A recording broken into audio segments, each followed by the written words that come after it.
आज हम exercise 7.4 start कर रहे हैं और इस चैप्टर का बेसिक कॉन्सेप्ट जो बना है वह है दो बिंदुओं के बीच की दूरी।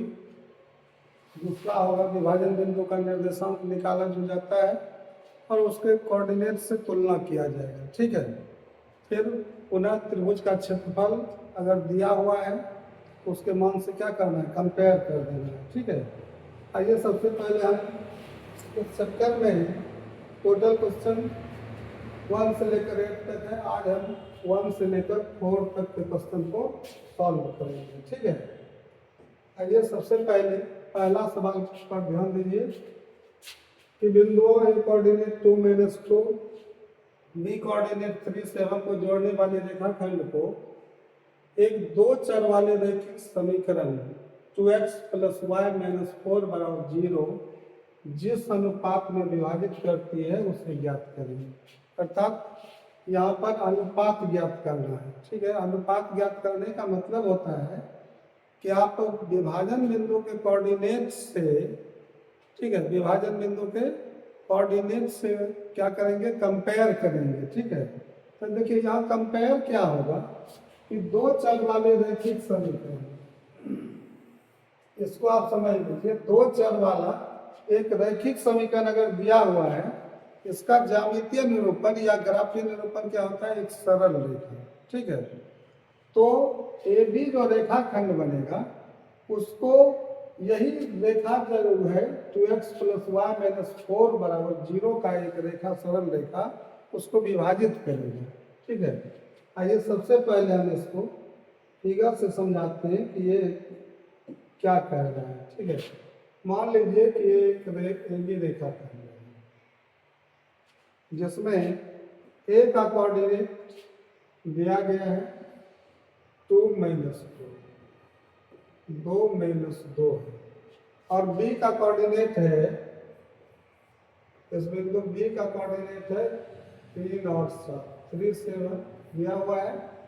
अब देखिए यहाँ पर अगर एक विभाजन बिंदु P है तो मान लीजिए कि 1 के अनुपात 1 में विभाजित हो रहा है। देखिए ये बिंदु P जो है ये कॉमन पॉइंट है, इस ए बी रेखाखंड का भी बिंदु है और ये दो चर वाले रैखिक समीकरण का भी यह कॉमन पॉइंट है। मान लीजिए इस दो चर वाले 2x + y - 4 के लिए हम एक रेखा समझा देते हैं कि इसके लिए मेरे पास एक रेखा है और यही सरल रेखा 2x + y - 4 = 0 का ये ज्यामितीय ग्राफीय निरूपण है। ठीक है, तो क्या बिंदु P जो है वो वैनिष्ठ बिंदु है। तो जब हम P का कोऑर्डिनेट निकालेंगे उस कोऑर्डिनेट के मान को इस समीकरण पर रख देंगे। ठीक है, आपको अभिष्ट अनुपात का मान निकल जाएगा। आइए सबसे पहले हम P कोऑर्डिनेट निकालते हैं। सॉल्यूशन में हम P कोऑर्डिनेट का मान निकाल रहे हैं। P कोऑर्डिनेट क्या हो जाएगा, देखिए आपको पता है कि यहाँ अनुपात का मान B कोऑर्डिनेट के पास गुना करता है और यहाँ एक जो है A कोऑर्डिनेट के निर्देशांक से गुना करता है। तो बिंदु P का पहला कोऑर्डिनेट, फर्स्ट कोऑर्डिनेट x नियामक जो बनेगा वो K क्या करेगा, फर्स्ट कोऑर्डिनेट x नियामक से मल्टीप्लाई करेगा। x गुना 3 3 है, 3 K गुना 3 3 के, 1 गुना 2 2 हो जाएगा। तो P का कोऑर्डिनेट बन रहा है 3K + 2 बटे अनुपात को जोड़ा जाएगा K + 1। ठीक है, अब वहां पर देखिए K गुना 3K 1 × 2 2, ये प्लस में चल रहा है, अब बटे अनुपातों का योग। अब सेकेंड कोऑर्डिनेट P का क्या बन रहा है, K × 7 के 1 × -2 तो ये हो जाएगा 7K - 2 और अपॉन में हो जाएगा बटे में K + 1। यही आपका विभाजन बिंदु P का ये पहला x नियामक हुआ और ये मान y नियामक, y कोऑर्डिनेट हुआ। ये x और y का मान अगर इस बिंदु P के अगर इसको इस रेखाखंड का बिंदु P समझा जाए तो रेखाखंड का प्रत्येक बिंदु, ठीक है, रेखाखंड का प्रत्येक बिंदु जो होता है वह प्रत्येक बिंदु का जो कोऑर्डिनेट होता है वह रेखाखंड के समीकरण को संतुष्ट करता है। ठीक है, ये समझ लीजिए, रेखाखंड का प्रत्येक बिंदु, बिंदु का मतलब बिंदु का कोऑर्डिनेट, वह समीकरण को क्या करता है, संतुष्ट करता है। तो समीकरण पर एक्स वाई का मान रखते हैं, अब लिखते हैं, इसलिए समीकरण है आपको 9, समीकरण आपको है 2x plus y minus 4 equal to 0। अब इस पर आप x का मान ये रखेंगे, ठीक है, तो ये क्या आ जाएगा 2 इंटू 3k प्लस 2 बटे k plus 1 whole plus y का मान क्या है आपका 7k माइनस 2 बटे k प्लस 1 और प्लस माइनस 4 राइट जाएगा तो क्या हो जाएगा प्लस 4, फिर 4 हो जाएगा 4। अब इसको आप एलसीएम लेते हैं तो k प्लस 1 होता है, दोनों के पास k प्लस 1 है, तो k प्लस 1 कैंसिल होगा, 2 से गुना कीजिए, 2 तिया 6k plus 4 plus k plus 1 cancel हो जाएगा, तो ये 7k माइनस 2 बराबर आपका 4 मान है। 4 से इसको मल्टीप्लाई कीजिए राइट में, लेफ्ट हो जाएगा 7 6 13k और प्लस 4 में 2 घटेगा 2 बराबर 4k प्लस 4। ठीक है, वेरिएबल के लेफ्ट में आ जाएगा तो 13k में 4k माइनस हो जाएगा, 13k माइनस 4k बराबर 4 में माइनस 2 हो जाएगा 2, तो या k बराबर यहाँ पर बचा 9k बराबर 2, इसलिए k बराबर k का मान 2 बटे 9 अर्थात 2 अनुपात 9, यही आपका राइट आंसर हो गया है।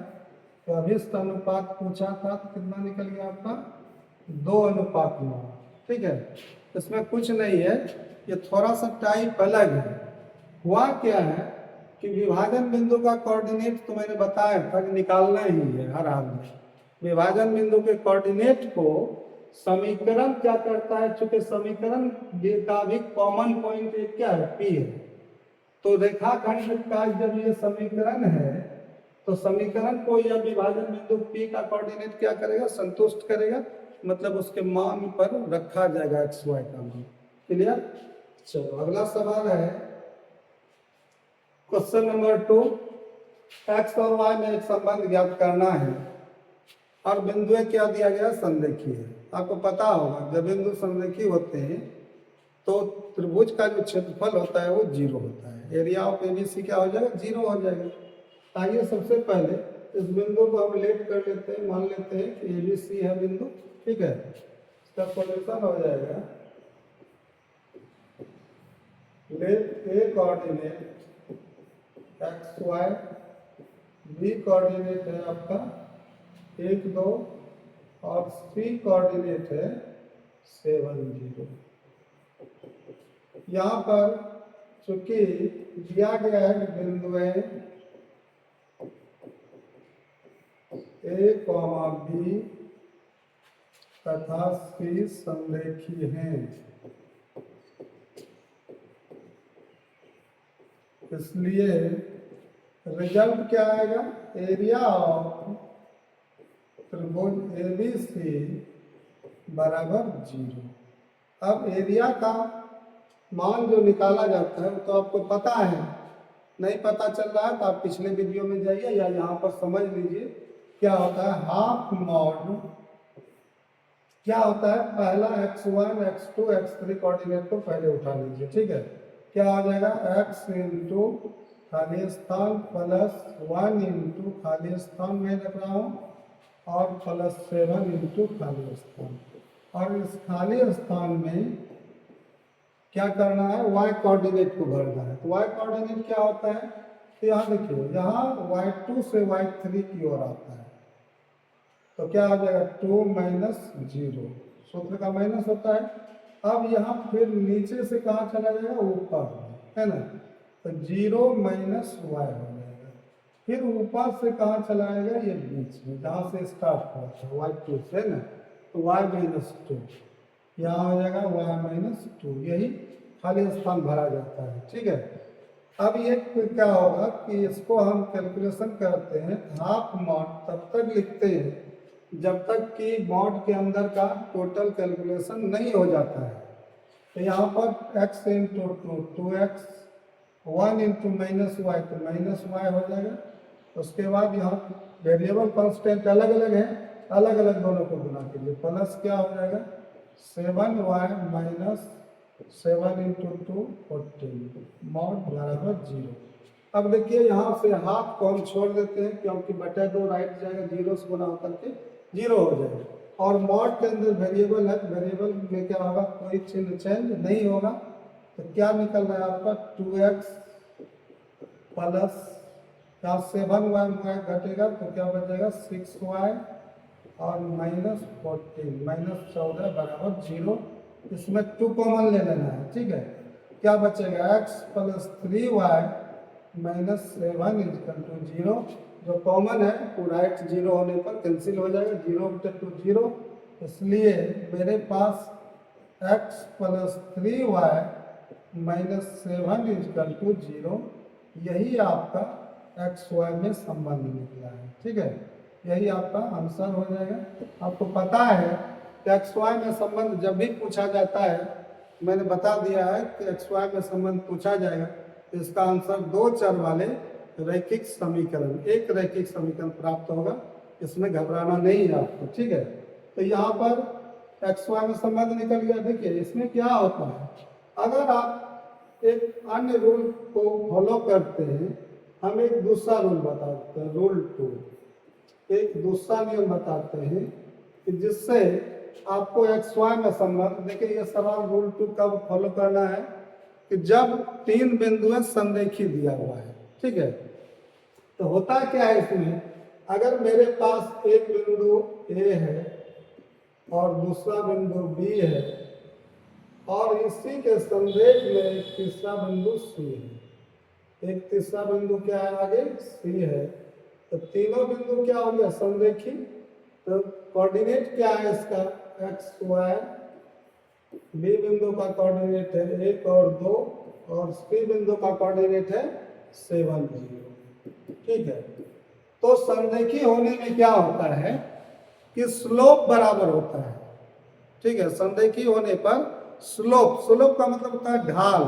ठीक है, तो ये ए बी के जो ढाल है, ये लाइन पर हम खींच रहे हैं, यही ढाल है। और बी सी का जो ढाल है, ये दोनों आपस में क्या है बराबर है। ठीक है, एक ही क्षैतिज में, एक प्लेन में है ना। तो ए बी का जो स्लोप होगा, स्लोप ऑफ ए बी बराबर स्लोप ऑफ बी सी।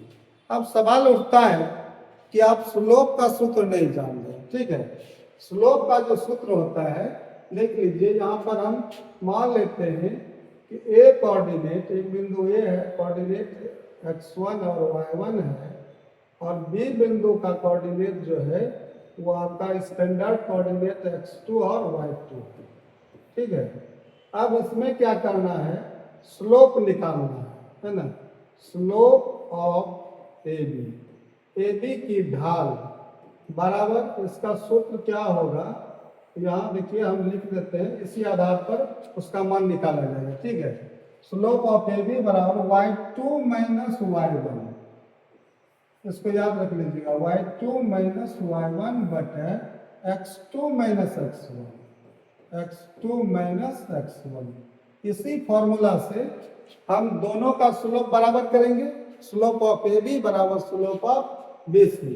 अब यहाँ पर लिखते हैं slope of A B, slope of A B equal to slope of B C. अब देखिए ए बी का जो स्लोप निकलेगा, ए और बी के कोऑर्डिनेट को देखकर निकलेगा, तो y2 माइनस y1 क्या होगा 2 माइनस y बटे x2 माइनस x1 क्या होगा 1 माइनस x बराबर BC का स्लोप क्या होगा, तो देखिए y2 माइनस y1 से 0 माइनस 2 होगा और बटे 7 माइनस 1 होगा। क्लियर? अब इसका कैलकुलेशन इसको सॉल्व कीजिए। सिंप्लीफाई करने पर क्या हो जाता है, देखिए 0 माइनस टू को दोनों से मल्टीप्लाई कीजिए। -2 × 1 -2 प्लस -2 - x प्लस 2x बराबर, यहाँ 7 में एक घटेगा तो 6 बचेगा, 6 गुना 12 माइनस 6 गुना 1 6। ठीक है, यहाँ पर x y total constant value से जो भी है सबको लेफ्ट रखिए। तो स्टैंडर्ड फॉर्म में 2x आगे हम लिखते हैं -6y प्लस 6y, उसके बाद -2 है और -12 आ रहा है, बराबर क्या हो जाएगा 0। तो यहाँ हो जाएगा 2x प्लस 6y -14 = 0। और इसमें हम 2 कॉमन ले लेते हैं, x प्लस 3y -7 = 0। कॉमन खत्म हो जाएगा तो मेरे पास आ जाएगा x प्लस कितना आ जाएगा, x प्लस 3y -7 = 0। यही आपका राइट आंसर हो जाएगा x और y में संबंध। ठीक है, तो लग रहा है कि आपको स्लोप का नियम पसंद हुआ होगा।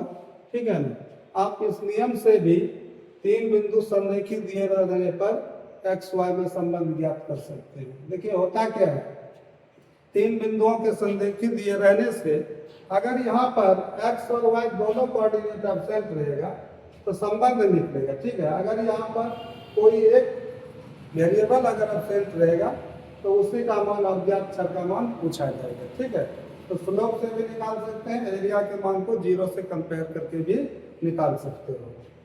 चलो आगे बढ़ते हैं। क्वेश्चन नंबर 3 है, बिंदुओं 6 - 6 3 - 7 और 3 3 से होकर जाने वाले वृत्त के केंद्र का निर्देशांक ज्ञात कीजिए। ठीक है, तो वृत्त के केंद्र का निर्देशांक ज्ञात करना है। तो देखिए यहाँ पर हम एक फिगर से समझाते हैं कि यहाँ पर मान लीजिए कि एक वृत्त है, एक वृत्त है आपका, और इस वृत्त या वृत्त जो गया है तीनों बिंदुओं से होकर गया है। मान लीजिए कि ए बिंदु है, यहाँ पर एक बिंदु आपका बी है और यहाँ पर आपका एक बिंदु सी है, जिससे होकर के एक वृत्त गया है, गुजर रहा है।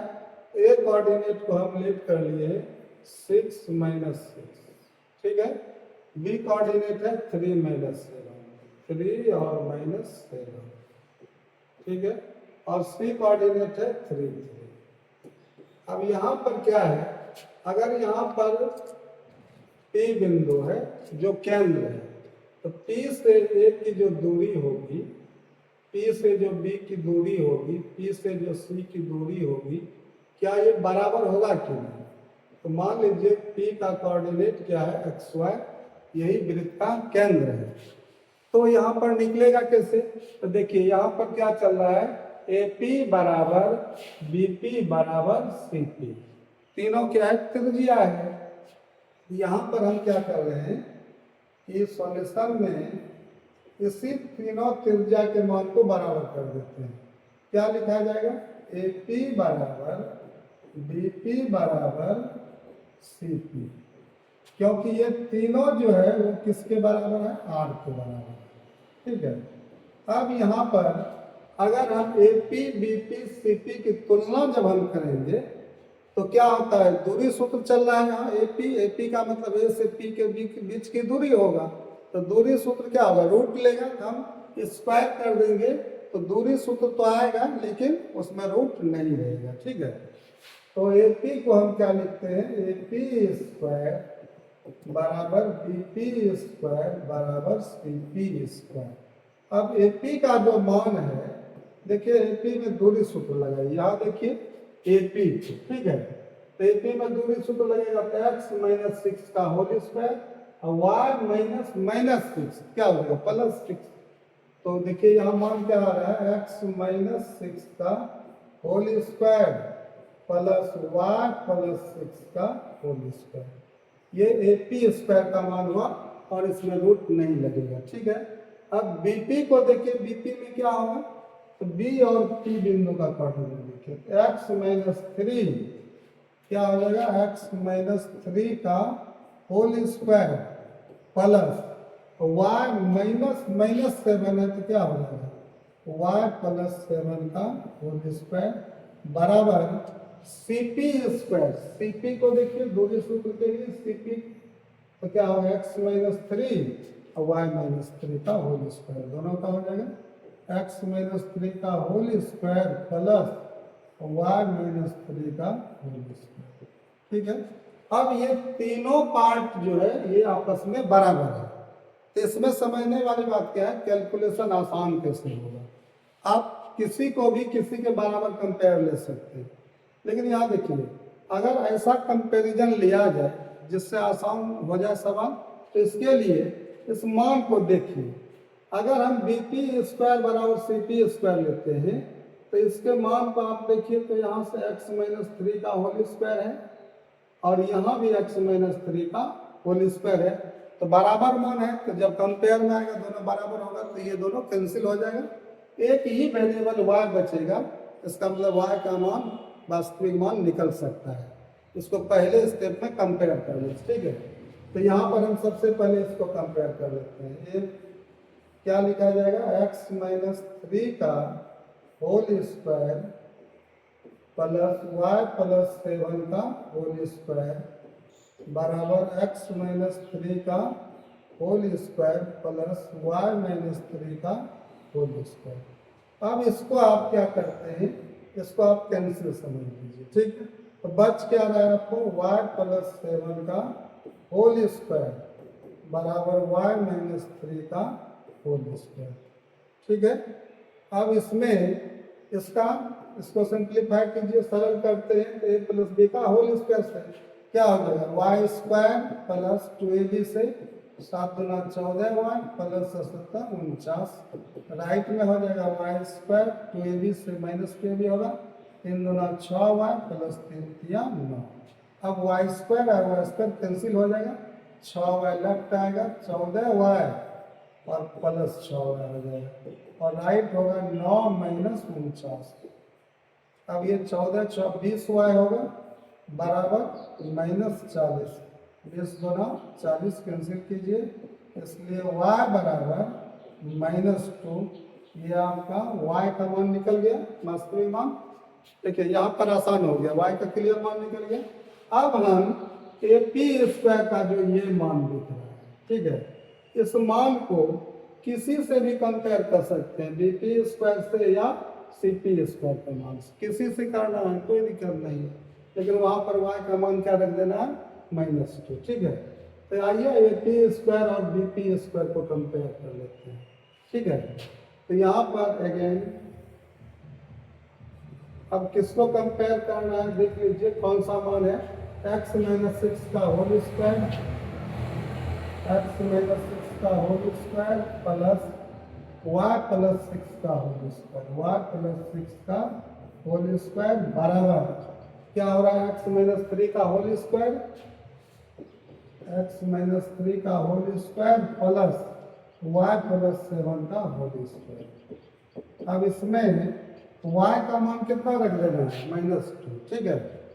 तो x प्लस 6 का होल स्क्वायर प्रसारित होगा तो क्या हो जाएगा x स्क्वायर माइनस 6 गुना 12x प्लस 36 प्लस y का मान -2 प्लस 6 का होल स्क्वायर। अब इसको सिंप्लीफाई कीजिए, क्या होगा x स्क्वायर माइनस 3 गुना 6x प्लस 9 और y का मान -2 प्लस 7 का होल स्क्वायर। यहाँ पर x square minus 12x plus 36 और ये 6 में 2 घटेगा 4, 4 चौके 16 बराबर राइट क्या है x square minus 6x plus 9 plus 7 में 2 घटेगा 5, 5 25, ठीक है। अब आप x स्क्वायर को कैंसिल कर लीजिए, ठीक है। अब यहाँ -12x यहाँ -6x प्लस 6x आएगा बराबर राइट में 25 9 क्या होगा 34 और माइनस 36 और 16 क्या हो जाएगा 12, ठीक है। अब ये -6x बराबर ये -52 में 34 घटेगा 18, माइनस कैंसिल 6 या 18 होगा, इसलिए x का मान 3 निकल गया। तो आपको आंसर में क्या पूछा है कि केंद्र ज्ञात कीजिए, मतलब केंद्र का निर्देशांक चाहिए। अतः पी कोऑर्डिनेट अतः पी कोऑर्डिनेट x का मान 3 और y का मान -2, यही आपका राइट आंसर हुआ। ठीक है ना, इसमें कोई दिक्कत नहीं है। कंपेयर करना है वृत्त की त्रिज्याओं को त्रिज्याओं के साथ। ठीक है, कंपेयर करने में सावधानी क्या रखना है कि कैलकुलेशन मेरा कैसे आसान होगा। ठीक है, चलो आगे बढ़ाते हैं। क्वेश्चन नंबर 4, किसी वर्ग के दो सम्मुख शेष। वर्ग का दो सम्मुख शेष क्या होता है? ए के सामने सी होता है, बी के सामने डी होता है। ठीक है, दो सम्मुख शेष दिया गया है और अन्य दो सम्मुख शेष ज्ञात करना है। आइए हम फिगर से दिखाते हैं। अगर मेरे पास एक स्क्वायर है, एक वर्ग है, एक मेरे पास वर्ग है। ठीक है, अब इस वर्ग में क्या करना है, मान लेते हैं कि ये मेरा ए है और ये बी है, ये सी शेष है और ये डी है। अगर दो सम्मुख शेष है, क्या है, ए कोऑर्डिनेट -1 और 2 और बी कोऑर्डिनेट नहीं है, सम्मुख शेष सी होगा 3 और 2, और यही बी का कोऑर्डिनेट हम XY लेट कर लेते हैं। ठीक है, अब देखिए वर्ग में क्या होता है, साइड सब क्या होता है, बराबर। सब भुजा क्या होता है, बराबर होता है। ये तो पता है कि वर्ग की सभी भुजाएं क्या होती है, बराबर। यहाँ पर क्या करना है, अगर आप एक डायगोनल, एक विकर्ण को खींच लेते हैं, AC विकर्ण। ठीक है, तो AC विकर्ण, विकर्ण के साथ डायगोनल का संबंध है, विकर्ण के साथ साइड का संबंध। ठीक है, विकर्ण के साथ साइड माने भुजा का संबंध, या भुजा के साथ विकर्ण का संबंध। तो देखिए वर्ग का विकर्ण का सूत्र होता है विकर्ण बराबर √2। क्या होता है, विकर्ण बराबर √2 इंटू साइड भुजा, है ना। तो बताइए भुजा बराबर क्या हो जाएगा, विकर्ण बटन √2। ठीक है, हम पहले विकर्ण को निकाल लेते हैं, AC विकर्ण। यहाँ सॉल्यूशन में हम क्या करते हैं, सबसे पहले AC विकर्ण को, AC क्या है, दूरी सूत्र लगेगा, क्योंकि A से C के बीच की दूरी निकालना है। तो क्या होगा, C के कोऑर्डिनेट में A का कोऑर्डिनेट घटेगा।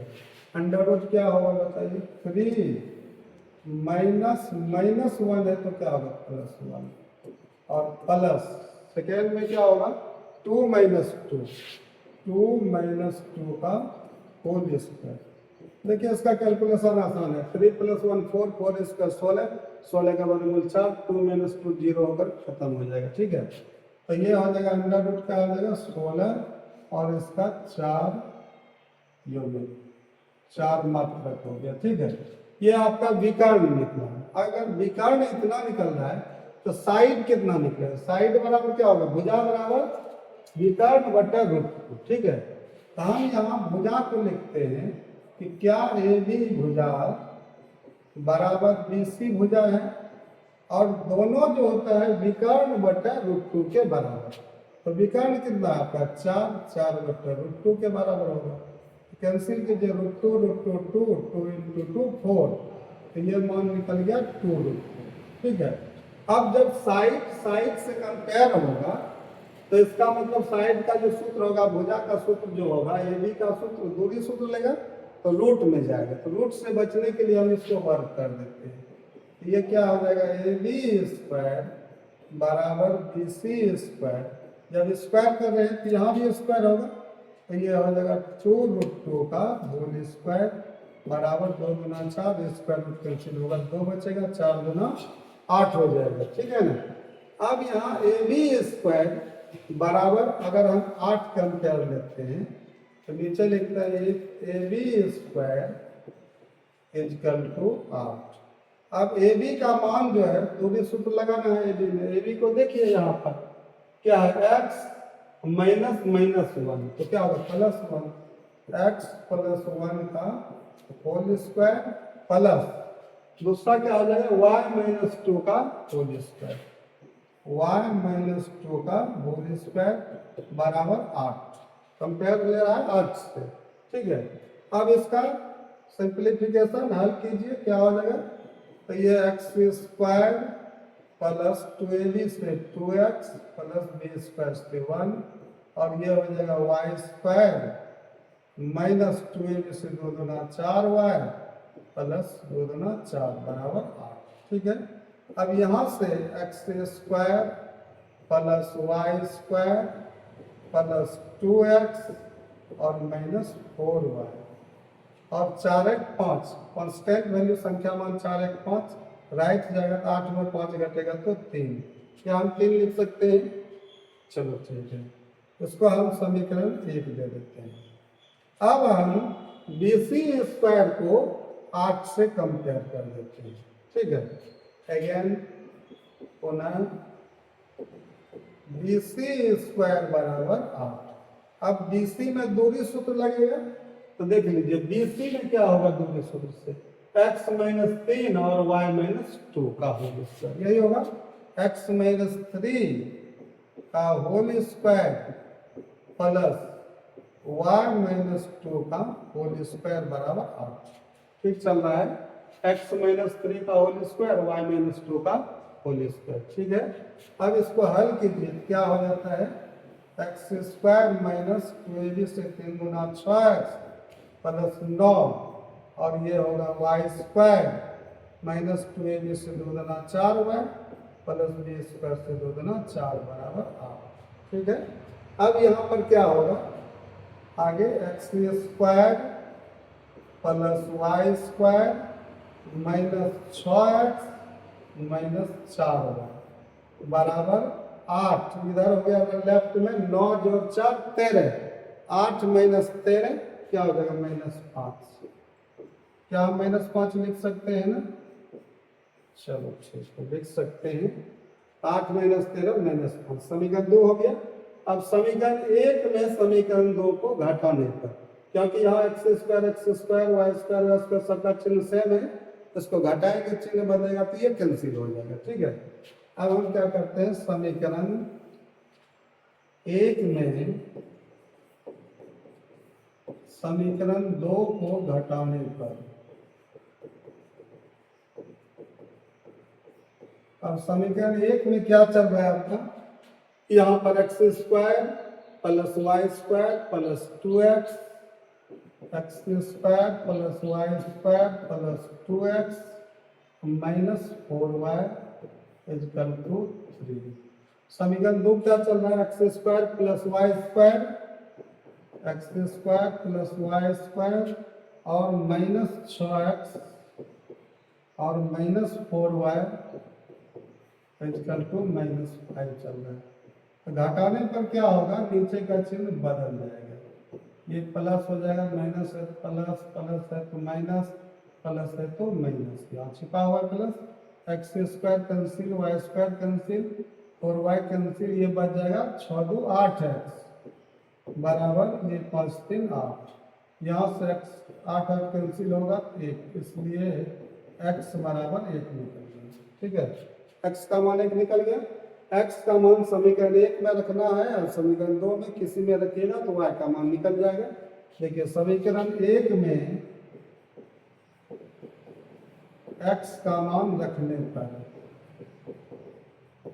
अगर हम समीकरण 1 में x का मान रखते हैं तो देखिए क्या होता है, एक्स स्क्वायर कितना मान है एक्स स्क्वायर, तो यहाँ 1 स्क्वायर प्लस वाई स्क्वायर, तो वाई का मान नहीं है तो y square plus 2x plus 2 गुना x का मान 1 माइनस 4y बराबर 3।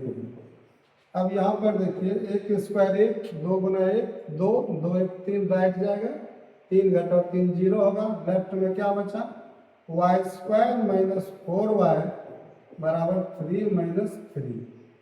अब y इसमें कॉमन ले लेते हैं तो यहाँ बचता है y माइनस 4 बराबर 0। अब ये द्विघात समीकरण फैक्टर पार्ट में आ गया गुणनखंड में, तो पहला पार्ट का मान y बराबर 0 और कंपेयर करेंगे तो y माइनस 4 बराबर 0, तो पहला मान y का जो निकला, इसलिए y बराबर 0 और एंड y बराबर y माइनस 4 बराबर 0 होगा तो y बराबर क्या निकलेगा 4। ठीक है, तो y का 2 मान निकल गया 0 और 4 और x का मान क्या निकला है 1। अब यहाँ पर तो सिर्फ b और d है, तो bd का कोऑर्डिनेट आप लिख सकते हैं, अतः बी कोऑर्डिनेट एक्स का मान क्या निकला 1 और वाई का मान इस बार 0 रख देना है। और डी के कोऑर्डिनेट में एक्स का यही मान रहेगा 1, लेकिन वाई का मान क्या आ जाएगा 4, वाई का मान 4 में निकला है। तो यही आपका अज्ञात जो शीर्ष है उसका निर्देशांक बी और डी का निकल चुका है। ये आपका राइट आंसर है। ठीक है, चलिए ये यहाँ से हम अपना इस क्लास को लास्ट कर रहे हैं। ठीक है, एंड कर रहे हैं। अगर ये मेरा वीडियो पसंद हुआ होगा तो आप इसे अपने मित्रों को शेयर करेंगे और लाइक कर देंगे। ठीक है, नए छात्र होंगे तो आप हमारे चैनल को सब्सक्राइब कर लेंगे। धन्यवाद।